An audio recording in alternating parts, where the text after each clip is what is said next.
안녕하세요. 자, 지금부터 우리 간호조무사, 우리 이번 과정 국가고시 지금 모의고사 1회부터 풀이하도록 하겠습니다. 저는 우리 선생님들과 처음 만나 뵙게 되었고요. 저는 박경륜 강사입니다. 오랜 시간 간호사로서 오랜 임상 과정을 거쳤고요. 이렇게 강의로서 우리 선생님들을 만나 뵙게 돼서 너무 반갑습니다. 자, 그러면은 우리 본격적으로 기초간호 시작해 볼 건데 준비되셨나요? 자, 천천히 차근차근 우리가 중요한 개념이 무엇인지, 지금 설명드리는 문제들은 아주 국시 기출에도 많을 수도 있고요. 이게 해설로 공부를 해도 되지만 강의로서 봐야 되는 그런 문제를 선정하기도 하였습니다. 그래서 꼭 이렇게 확인해서 우리 한번 잘 익혀보도록 할게요. 자, 그러면은 대망의 1번입니다. 모성은 시험에도 잘 나오죠. 우리 바로 모성간호 중에서도 가장 중요한 부분입니다. 지금 분만 후라고 되어 있죠. 바로 어떤 시기인가요? 분만이 끝났고 산후입니다. 산후에 관련된 거는 우리가 임산 후에 몸이 회복되는 과정을 산육기라고 하죠. 그래서 우리가 과목으로 치면은 고위험 산육이 있습니다. 자, 그러면 고위험, 우리가 지금 위험한 우리 산육기 파트가 있어요. 자, 우리가 분만 후에 고위험 산육기 파트, 바로 두 가지 질환을 우리가 알아야 됩니다. 국시에서 잘 나오는 과목이죠. 바로 산후 출혈. 또 하나 뭐가 있을까요? 산후 감염. 자, 이 두 가지는요, 정의가 참 중요해요. 당연히 여러분 출산 후에 분만 후에 출혈이잖아요. 그러면 출혈이 어느 정도다? 출혈이 심하면 이후에 저혈량성 쇼크 때문에 사망까지 이어질 수도 있어요. 정말 잘 봐야 되고, 그럼 출혈이 뭐 100cc, 200cc 이거 가지고 산후출혈이라고 하지 않습니다. 산후출혈을 나타내려면 제가 맥주 500이라고 얘기하거든요. 몇 cc 이상이어야 된다? 500ml 이상, 500cc 이상, 500cc 이상이 되어야 정말 위험한 산후출혈으로서 우리가 어떠한 처치를 해야 돼요. 그래서 이 정의를 500cc 이상이라고 외우셔야 됩니다. 산후출혈 이해되시겠죠? 그러면 이 산후출혈이 있고, 그 다음에 또 봐야 되는 게 산후감염입니다. 균에 어떠한 균들의 감염이 되었어요. 가장 대표적인 균이 산육기, 우리 산육열이라고도 합니다. 이때 감염이 되니까 열이 나겠죠. 균에 감염이 돼서 열이 나는데 산육열이라고도 하거든요. 이 같은 경우에는 여러분들 균은 연쇄상구균입니다. 흔히 감염될 수 있는 균이 연쇄상구균이다. 아무튼 감염이 됐으니까 열이 납니다. 근데 이 열 나는 양상에 따라 괜찮은지 정상인지 아니면 정말 문제가 되는지 확인할 수 있어요. 만약에 분만 후 24시간, 분만 후 24시간 이내에 24시간 이내에 만약에 38도 넘었다. 근데 이거는 산후감염이라고 보지 않아요. 이 같은 경우에는 뭐라고 한다? 정상. 하지만 만약에 24시간이 지났어요. 24시간 이후에 열이 38도가 넘었다. 그러면은 이거를 뭐라고 볼까요? 바로 산후감염이라고 합니다. 산후감염은 쉽게 말해서 선생님들께서 분만 후 24시간이 지났는데 발열, 38도 넘으면 열이죠. 38도 이상 되면은 그거를 산후감염이라고 보시면 됩니다. 그러면 우리 문제 한번 읽어볼게요. 보세요. 분만 후 며칠이 지났다? 24시간 이전이 아니라 3일이 지났는데요. 체온 보세요. 38.8도 높아요. 맥박은 아직 분만한 지 돼서 좀 다소 높지만 괜찮습니다. 그러면 이거를 보았을 때 분만 후 3일이 지날 때 열이 났다. 이러면은 정답이 뭘까요? 바로 산후감염이 됩니다. 우리가 이렇게 찾아가야 돼요. 이 고위험에 관련된 이 두 가지 정말 중요합니다. 왜냐하면은 우리 모성사망 1등은 항상 1위는 뭐다? 임신중독증. 그래서 국가고시에서 임신중독증 관련돼가 문제가 엄청 나오죠. 2위가 바로 산후출혈. 모성사망 3위가 뭐다? 그 다음에 산후감염. 이렇게 되기 때문에 이 두 가지는 꼭 정의를 알아야 됩니다. 맥주 몇 이상? 500 이상. 그리고 몇? 산후감염은 24시간 이후에 38도 넘는다. 그러면 우리 선생님들께서 쉽게 찾아갈 수 있어요.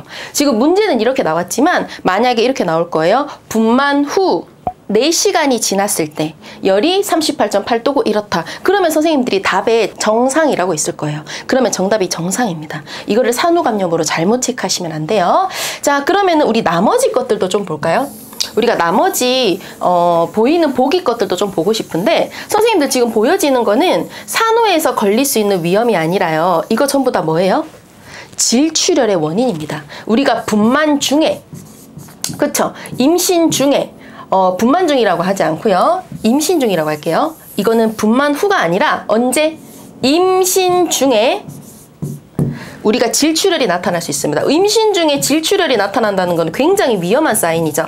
그래서 임신 중에 질출혈을 나타낼 수 있는 원인이 이게 두 가지로 나뉘게 됩니다. 선생님들 이거는 꼭 암기하셔야 돼요. 전반기에 그럴 수 있고요. 임신 초반에, 그 다음에 임신 후반기에. 그러면 선생님들 이거 우리 구분해가지고도 외워야 되죠? 가볼까요? 자, 어떻게 외우냐면 유, 자, 포, 자. 그 다음에 후반기는요. 전, 태. 유, 뭐라고 할까요? 유산. 그 다음에 자, 자궁, 외, 임신. 포, 포상, 기태. 그 다음에 자, 자궁, 경관, 무력증. 그 다음 후반기는요. 태반이라는 단어가 들어가요. 전, 전치, 태반. 태, 태반, 조기, 박리. 이렇게 전반기, 후반기를 이렇게 구별하는 이게 전부 다 임신 중에 질출혈을 일으키는 원인들입니다. 그러면 여기 보시면은 전치 태반과 태반 조기 박리는 뭐다? 후반기에 질출혈의 원인이 되고요. 포상기태는 유자포, 바로 전반기에 질출혈의 원인이 됩니다. 이렇게 해주시면 되죠? 이렇게 가시면 1번이 마무리되어요. 이거의 정답은 산후감염입니다. 자, 2번 문제입니다. 해부생리 우리 문제죠. 해부생리도 우리가 시험에 나오지만 특히 이 심혈관계, 바로 심장과 관련된 거는 중요합니다. 그러면 저랑 같이 심장 주변에 있는 여러 가지를 보기 전에 지금은 혈관을 고르는 문제예요. 그러면 크게 우리는 혈관을 다 종류별로 외우는 게 아니라 먼저 세 가지로 구분을 해보도록 하겠습니다. 혈관은 크게 동맥, 그 다음에 정맥, 마지막으로 모세혈관. 우선은 먼저 혈관을 크게 이렇게 세 가지로 분류합니다. 자, 그러면 동맥을 보시면 동맥이란 여러분 심장에서 심장 여러분 펌프질해서 뿜 나가죠. 그러면 이 심장에서 뿜 짜서 나가는 거. 심장에서 나가는 혈관입니다. 심장에서 나가는 혈관을 뭐라고 한다? 동맥. 그러면 이제 심장에서 뿜 이제 혈액이 나가면서 나갔죠, 혈관으로. 그 다음에 다 모아서 원래대로 우리가 돌아와야 됩니다. 그러면 돌아오는 거 우리가 정맥혈을 따라 돌아온다고 하죠. 심장으로 반대로 다시 돌아오는 혈관을 뭐라고 한다? 정맥이라고 합니다. 자, 이렇게까지 동맥, 정맥. 그러면 모세혈관은 좀 어떤 개념이냐면 약간 모세가 얇다라고 보시면 돼요. 그래서 매우 얇아가지고 주변의 물질이랑 세포 교환도 잘해요. 그래서 물질 교환이라든지 세포 교환도 잘할 수 있고, 또한 동맥과 정맥을 이어주는 혈관입니다. 우선은 이 용어 정리를 하고 우리가 심장 주변에 있는 혈관들은 좀 외워야 돼요. 그러면 출발하겠습니다. 원래 심장이 우리가 학교에서 배웠다시피 좀 막 복잡하게 그려져 있고 그러잖아요. 저는 이 동그라미로 혈관 주변이라든지 심장 주변의 혈관들을 다 끝내볼 수 있습니다. 자, 그러면 여러분 너무 쉽게 해볼까요? 자, 한번 넘겨서 보도록 할게요. 자, 여러분 크게 심장이 보이시죠? 이게 바로 제가 그려놓은 심장인데 여러분들도 한번 그려보시면 돼요. 먼저 동그라미를 그려봅니다. 동그라미. 심장에는 4가지 방이 있어요. 그래서 이렇게 나눌 거고요. 해부생리적으로 우리가 내 몸이라고 생각하면 이쪽이 항상 뭐다? 오른쪽. 여기가 왼쪽입니다. 그러면은 이제 웃어볼까요? 방실, 방실. 위아래로 웃을 건데 4가지 방이지만 실이 있습니다. 한번 더 웃어볼까요? 방실, 방실.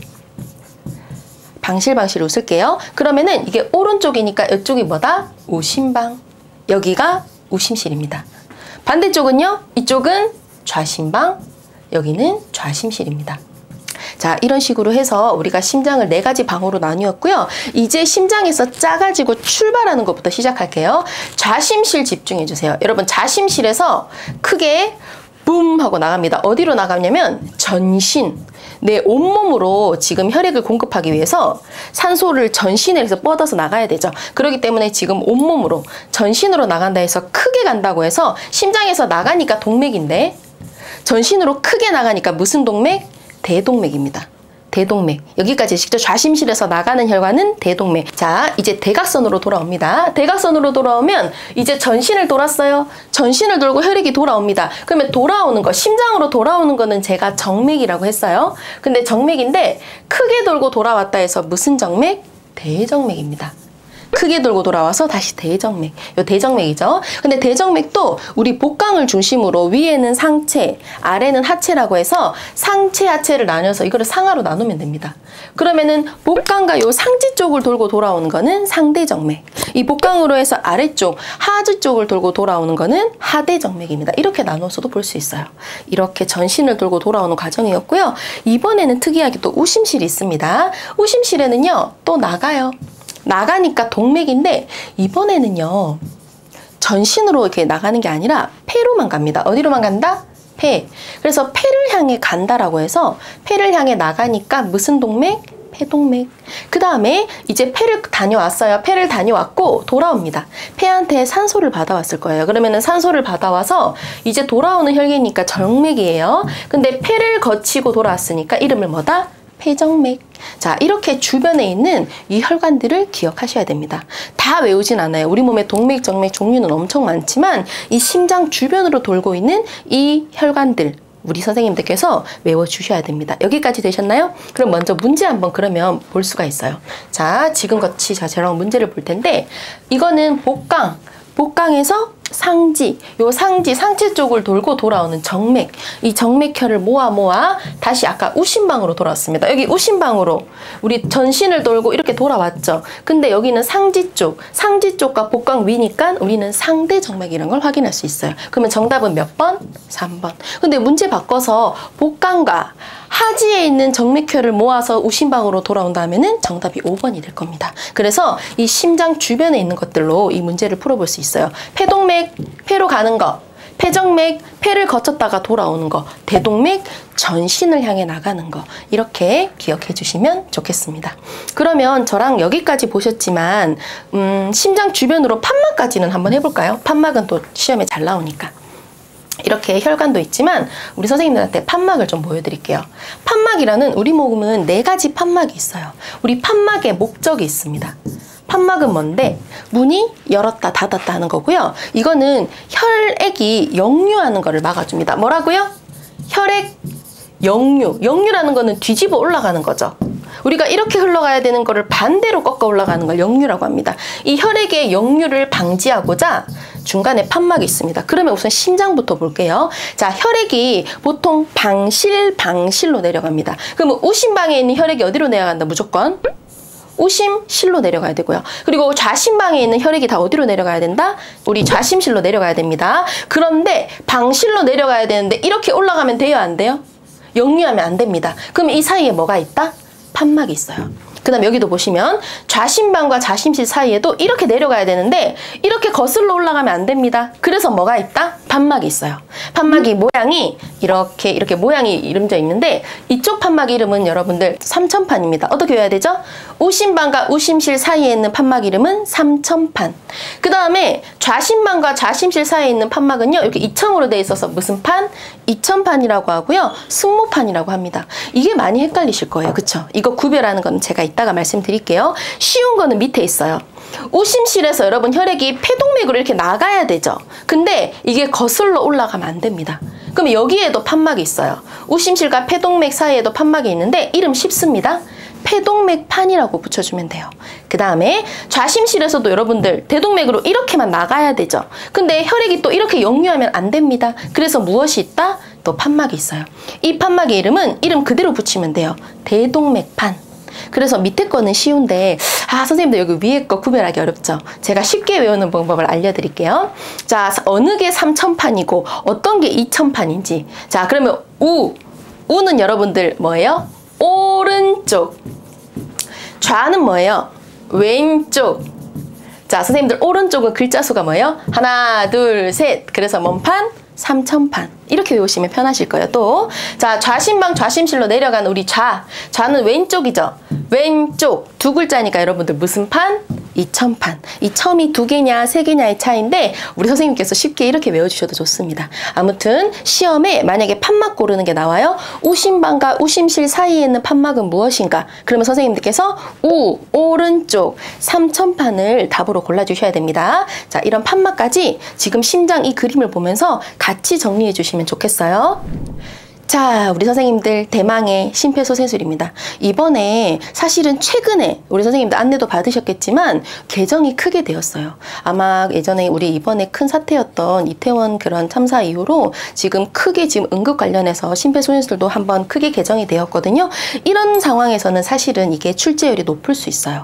바로 심폐소생술입니다. 지금은 심폐소생술의 비율을 고르는 문제지만요. 저랑 한번 전체적으로 한번 해볼게요. 자, 심폐소생술. 심폐소생술은 무엇을 살리는 거예요? 심장, 폐 살려야 됩니다. 그럼 어떤 분한테 해야 돼요? 우리가 잘 알고 있는 심폐소생술, 가슴 압박 이런 거 말 많이 들어보셨죠? 자, 가슴 압박. 가슴 압박 우리가 심장이 뛰는 사람, 호흡하는 사람한테 하면 될까요? 그러면 우리가 짜주잖아요. 소생시키기 위해서. 짜는 즉시 이게 터져버립니다. 항상 중요한 거는 어떤 환자한테 해야 돼요? 심정지 또 호흡정지. 반드시 이거를 확인해서 이게 멈추신 사람한테 해야 됩니다. 뛰고 있는 사람한테 해주면 큰일 나요. 이해되셨겠죠? 그러면은 우리 소생술하는 방법은 우리는 이렇게 외웁니다. C, A, B. 선생님들 소생술 방법 뭐라고요? C, A, B. 자, 이렇게 외우시고요. C는 체스트 프레션이라고 해서 가슴 압박. 우리 기본적으로 가장 많이 알고 있죠. 이거는 하는 방법까지, 모션까지 여기서 외워야 될 게 좀 많습니다. 그 다음에 A가 있고 B가 있어요. B가 브리징이라고 해서 바로 인공호흡입니다.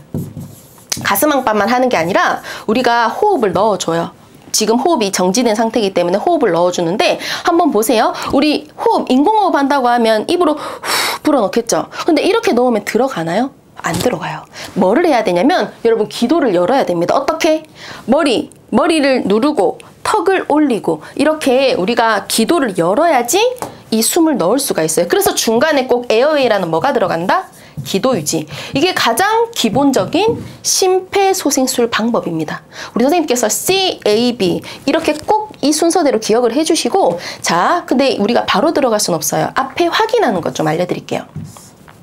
우리는 지금 간호조무사 과정이니까 의료 제공자라고 생각을 하고 자, 확인하겠습니다. 그러면 그 현장에서 바로 시작하는 거부터 해볼게요. 환자가 쓰러져 있어요.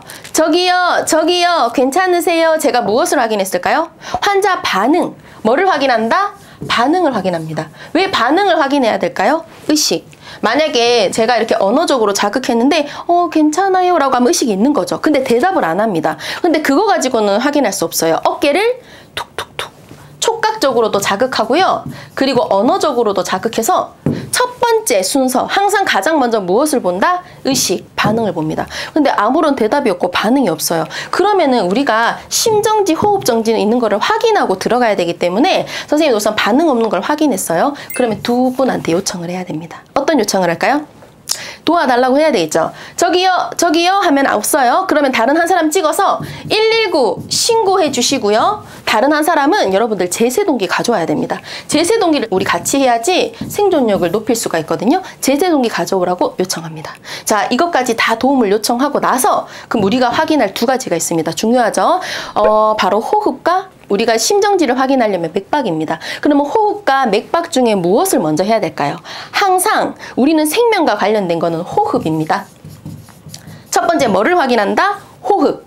호흡을 우리 선생님들 우리가 활력징후 재다시피 막 60초 동안 세는 거 맞아요? 아니에요. 호흡을 어떻게 해야 된다? 10초 이내로. 10초 이내로 숨이 있는지 없는지 콧바람을 볼 수도 있고요. 가슴이 오르락 내리락 하는지 확인할 수 있습니다. 호흡을 확인한다. 근데 호흡이 없어요. 그 다음에 확인하는 게 뭐다? 맥박입니다. 자, 여기서 맥박에서 외워야 될 게 있어요. 맥박에서는 우리 선생님들 무엇을 봐야 되냐 하면 맥박도 우리 선생님도 호흡처럼 이렇게 천천히 재는 거 아니에요. 몇 초 이내로 재야 된다? 10초 이내로. 왜냐하면 우리가 가슴 압박 들어가기까지 골든타임이 4분밖에 없어요. 빨리 이 사람한테 소생을 안 시켜주면 이렇게 멈춘 채로 4분 이상 지나면은 살아나더라도 뇌사 판정이고요. 사망까지 이어집니다. 우리한테 남아있는 골든타임은 몇 분이다? 4분입니다. 그러니까 1분 동안 막 맥박 재고 호흡 잴 시간이 없어요. 그러면 10초 이내에 확인하는 거. 호흡은 우리가 콧바람으로 보셨죠? 그러면 맥박은 어디를 보냐 하면 우리 요골 맥박에 잡는 거 아니에요. 맥박 잡듯이 잡는 게 아니라 이거를 중요하게 외우셔야 됩니다. 국시에 잘 나옵니다. 성인은 어디를 체크한다? 경동맥, 여기를 체크해야 돼요. 굵은 여기 경동맥이 체크해서 맥이 뛰네 이러면은 확인합니다. 뛰면은 압박 들어가면 안 돼요. 근데 여기가 멈춰 있을 거예요. 맥이 안 잡힐 거예요. 그러면 이제 가슴 압박 들어가는 겁니다. 성인은 무조건 어디를 확인한다? 경동맥. 근데 이게 개정이 돼가지고요. 경동맥 플러스 대퇴동맥까지 보라고 해요. 근데 선생님들께서는 경동맥으로 외우셔도 사실은 무방합니다. 아이들은요. 특히 영아는 몇 개월 미만이죠? 12개월 미만이죠. 12개월 미만 아이들은 여기 경동맥이 잡히지가 않아요. 살이 많고 이러기 때문에 당장 우리 혈압 잴 때 청진기 놓는 데 있죠. 이 상완동맥에 재야 됩니다. 이거 국시에 잘 나와요. 우리 영아는 어디에 확인한다? 상완동맥. 성인은요? 경동맥. 자, 이렇게 확인을 하고 호흡도 없네, 맥도 없네. 그때 어떻게 들어간다? 바로 압박이 들어갑니다. 그럼 여러분 이게 C, A, B인데 여기서 비율이 중요하죠? 몇 대 몇으로 해야 될까요? 하나, 둘, 셋, 몇? 30. 자, 성인 기준으로 말씀드릴게요. 성인은 가슴 압박 30, 인공호흡 몇? 2.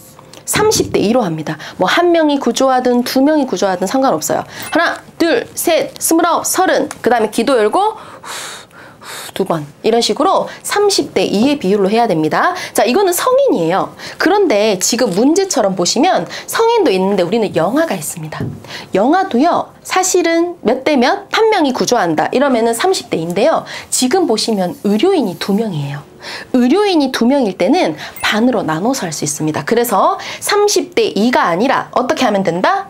여기 보시면 15대 2로 반반을 나눠볼 수 있어요. 그래서 의료인이 2명이면은 영아만 해당합니다. 영아는 15대 2로 가능하다. 이렇게 생각하시면 돼요. 그러면 정답은 3번이 됩니다. 성인은 30대 2. 만약에 의료 제공자가 1명이었잖아요. 그러면 성인이랑 똑같이 30대 2가 돼요. 또 제가 문제를 한번 바꿔볼게요. 이번에 바꿔서 만약에 의료인은 1명인데요. 일반인이 1명이다. 의료인 1명, 일반인 1명이면 그때는 15대 2가 안 됩니다. 몇 대 몇? 30대 2여야 됩니다. 무조건 의료 제공자가 2명일 때만 15대 2가 됩니다. 그래서 여기서 정답은 바로 3번이 되어요. 여기까지 되셨나요? 자, 그러면은 조금 더 얘기를 하고 싶은 게 이렇게 비율까지 알았는데 속도도 한번 해보고 싶어요. 속도도 시험에 잘 나옵니다. 속도가 우리가 1초에 하나씩 해볼까요? 하나, 둘, 셋. 너무 느려요. 1초에 2개 정도 우리 비율로 생각하시면 다 하나, 따다. 그러면 1분에 60개. 그러면은 우리가 120 정도. 그쵸? 그래서 100에서 120%분이라는 우리 속도로 우리가 이 비율적으로 해야 된다는 거. 자, 이렇게 해주시고 성인은 5cm. 소아도 한 4에서 5cm 정도 되고요. 영아는 조금 작게 한 4cm 정도. 영아는 손가락으로 누를 겁니다. 하나, 둘, 셋, 4cm. 근데 우리는 성인 기준으로 5cm로 잘 외워주시면 좋겠습니다. 그러면 마지막으로 제가 이거 정도만 하고 마무리할게요. 선생님들 최근에 이 압박 부위 있죠? 이거 중요합니다. 흉골이 우리가 최근 국가고시에 이거 고르는 답으로 해부생이 나왔어요. 뼈 잘 안 나왔는데 이게 나왔습니다. 이유는 심폐소생술 때 쓰일 때 흉골이 필요합니다. 흉골은 뭐라고 해요? 가슴에 우리가 복장 두드린다 하는 이 복장 있죠. 여기 복장뼈. 가슴의 중앙에 나비 넥타이로 있는 이 뼈입니다. 끝에 이렇게 뼈 돌기가 있어요. 이 돌기를 검상돌기라고 합니다. 자, 이게 흉골이에요. 그럼 옆에 갈비뼈, 늑골이 붙어 있어요. 그러면 혹시 우리는 어디를 압박하냐? 우리 선생님들께서는 젖꼭지 가운데 압박한다고 오해를 하시는데 젖꼭지, 우리가 유재석 씨도 저쪽 아래에 있죠. 그만큼 젖꼭지는 사람마다 위치가 다르기 때문에 이 젖꼭지 사이에 하는 거는 정확하지 않습니다. 그러면 검상돌기, 여기 명치라고도 하죠. 여기에 하나요? 여기에 하는 것도 옳지 않아요. 정확하게 시험에는요. 흉골을 우선 절반으로 자르겠습니다. 흉골을 절반으로 잘라요. 흉골으로 절반을 자르면 여기가 위쪽, 이쪽이 아래쪽이 되겠죠. 그러면 그 아래쪽만 보시면 됩니다. 이 아래쪽에서도 이거를 절반으로 잘라요. 바로 이 점입니다. 그래서 우리가 시험에는 흉골의 아래쪽의 절반이 바로 압박 지점이 됩니다. 만약에 실무적으로 말하면은 우리가 여기 명치에서 손가락 2마디에서 여기 압박하면 되지만 우리는 이론적으로 외워야 되잖아요. 어떻게 외운다? 흉골의 아래쪽에 절반이다라고 외우시면 됩니다. 이 정도 외우시면 우리가 심폐소생술은 구체적으로 보셔야 되거든요. 그래서 압박 지점까지, 속도, 그리고 비율, 그리고 우리 전체 과정까지 꼭 기억하셔야 됩니다. 자, 우리 선생님들 이번에는 모성이죠. 자, 산욕기 간호. 우리 참 국가고시 잘 나옵니다. 산뇨기. 이제 분만 후에 우리가 원래대로 나의 몸의 상태로 돌아와야 되는데 산뇨기 간호에서는 우리 유방이 빠지지 않죠. 유방 간호가 너무 중요해요. 우리 이제 모유 수유를 할지 아니면 모유 수유를 하지 않지 두 분의 간호법이 완전히 반대입니다. 자, 수유부는 뭐예요? 모유 수유를 선택할 분. 비수유부는요? 모유 수유를 하지 않는 분이죠. 두 분의 간호가 완전히 달라져요. 자, 수유부는 이제 모유 수유를 계속 할 거니까 유방이 계속 차오르죠. 프롤락틴이라는 적분비 호르몬이 계속 왕성하게 분비되면서 계속 젖이 차오릅니다. 그러면 젖이 계속 차오를 때 수유부들은 계속 짜야 돼요. 몇 시간 간격, 3시간 간격, 2시간 간격 계속 규칙적으로 짜야 됩니다. 직접 아이한테 수유를 하든 아니면은 우리가 유축기로 짜내든 계속 짜야 되는 게 바로 수유부입니다. 근데 비수유부는요, 이제 수유 안 할 거예요. 모유 수유를 선택하지 않았어요. 그러면 젖을 말린다고 하죠. 그래서 절대로 유방을 건드리면 안 됩니다. 아예 우리가 젖을 말리기 위해서 우리 압박봉대가 포인트거든요. 압박봉대로 꽉꽉 감아야 돼요. 압박봉대로 꽁꽁 감아야 된다. 이해되셨을까요? 자, 그러면은 우리는 누구예요? 대상자가 비수유부. 그러면 비수유부가 이렇게 유방이 우열되고 아파오를 때 간호할 수 있는 거, 완화할 수 있는 거 찾아볼게요. 유즙 짜면 돼요? 안 돼요? 절대로 안 됩니다. 이렇게 짜는 거는 누구예요? 수유부예요. 절대로 짜면 안 되고, 유도 자극하면 돼요? 안 돼요? 절대로 건드리면 안 된다. 자극도 안 되고 건드리면 안 됩니다. 그 다음에 세 번째, 따뜻한 물주머니. 근데 비수유부들은 유방을 말리고 있지만 굉장히 통증이 심하거든요. 차라리 차갑게 해주는 게 통증이 완화됩니다. 어떻게 해야 된다? 차갑게 해줘야 돼요. 따뜻한 거 안 됩니다. 유방에 얼음물 주머니 좋습니다. 얼음물 데워줘가지고 통증을 완화해주고요. 근데 얼음물 갖고 안 되면은 가벼운 진통제 가능합니다. 금하는 게 아니라 수유 안 할 거거든요. 그러니까 태아한테, 우리 아이한테, 신생한테 미치지 않아요. 그러니까 가능하다. 정답은 몇 번? 4번입니다. 꼭 수유부, 비수유부 꼭 구별해가지고 외우셔야 됩니다. 수유부는 계속 짜야 되고 비수유부는 절대로 건드리면 안 된다로 외우셔야 돼요. 정답은 4번입니다. 자, 이번에는 9번 해보도록 하겠습니다. 대소변 가리기. 자, 대소변 가리기 국시에 잘 나오죠. 이거는 우리 어떤 시기? 아동의 시기입니다. 자, 대소변 가리기는 우리 아이한테 아주 중요해요. 이 대소변 가리는 방식에 따라 우리 아이들의 성격 형성에도 되게 영향을 끼칩니다. 그래서 대소변 훈련은요, 우리 아동의 과정 중에서 너무 중요한 시기예요. 그럼 언제 우리가 대소변 훈련을 할 수 있을까요? 우리 아이가? 이 시기를 우리가 프로이트로 생각하면, 우리 프로이트 이론 있죠? 프로이트. 우리 프로이트 이론에서 프로이트가 그 뭐든지 입으로 들어가는 영아기. 영아기가 우리 0에서 1세죠? 이 영아기 때는 구강기라고 합니다. 프로이트는 이때 뭐든지 입으로 들어가요. 성감대가 입이라고도 하죠. 그런데 프로이트가 그 다음 시기, 유아기는요, 바로 1에서 3세. 이 유아기 때는 이제 우리가 항문에 스스로 힘을 줄 수가 있어요. 그래서 프로이트는 유아기를 뭐라고 한다? 항문기라고 합니다. 그러면 항문에 스스로 조절할 수 있고 힘 들어갈 때 이 시기에 바로 무엇을 해야 된다? 대소변 훈련을 해야 돼요.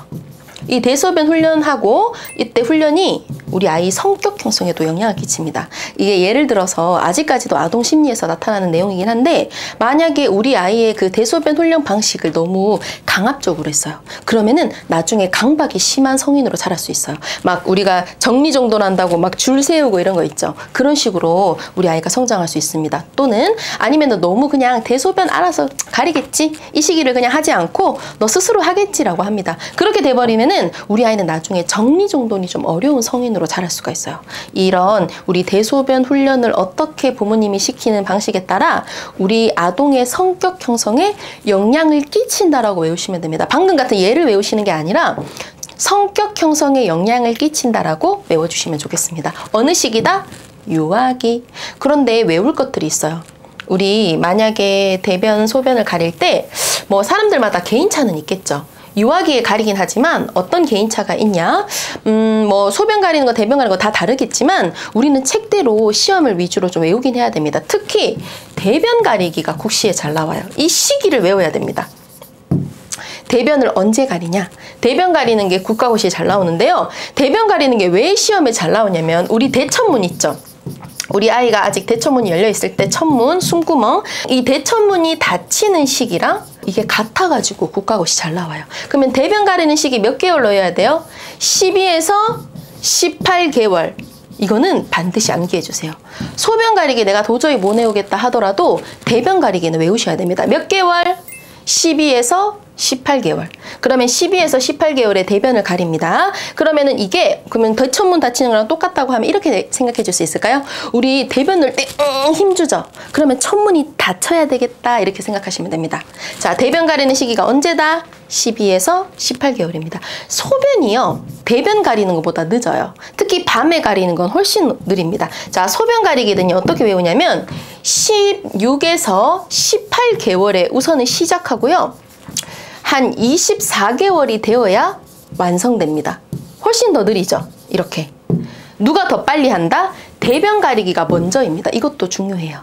소변이 더 늦어요. 그리고 밤에 가리는 거는 한 3, 4살 넘어야 돼요. 밤에 가리는 거는 더 늦다. 이것도 낮에 가리는 정도. 그러면 이렇게 외워주시고 한번 풀어볼까요?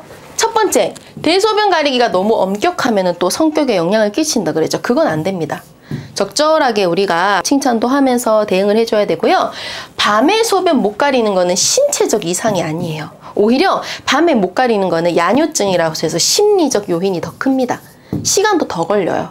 그 다음에 세 번째, 훈련 과정은 우리 아동의 성격에 영향을 끼친다 안 끼친다? 반드시 끼친다. 제가 예를 보여드렸죠. 정리정돈이랑. 그래서 정답은 3번이 정답입니다. 우리는 끼친다라고 외워야 돼요.